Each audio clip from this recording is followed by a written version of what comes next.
L'officier, comme au sortir d'un rêve, regardait autour de lui et souriait avec effort. « C'est le cheval de Chaahan », dit l'Anglais sans arriver à prononcer le nom, indiquant la stalle de Gladiator de ses doigts aux ongles crasseux.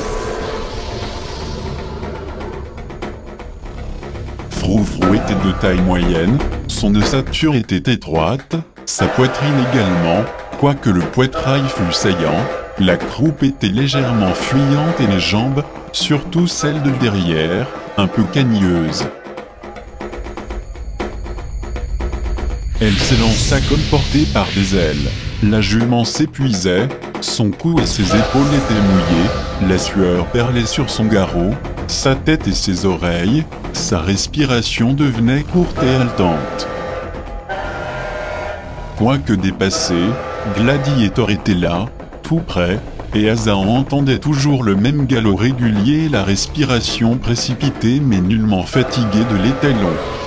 « Oh ma charmante !» pensait Azaan de Froufrou, tout en écoutant ce qui se passait derrière lui. Gladiator approchait, posant un pied après l'autre d'un pas élastique et rebondissant. Son épaule, brunie par la sueur, se rapprocha de la croupe de Froufrou.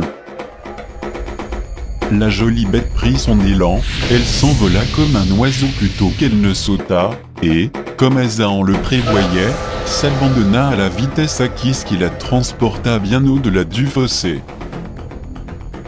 Mais à cet instant, Azaan sentit avec horreur qu'au lieu de suivre l'allure du cheval, le poids de son corps avait porté à faux, en retombant en selle, par un mouvement aussi inexplicable qu'impardonnable.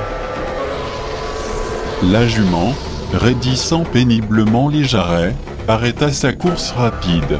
Alors Gladiator les dépassa. Azaan le savait, mais se retourna aussitôt du côté de Froufrou, comme il se fût détourné d'une lettre ouverte qui ne lui aurait pas été adressée.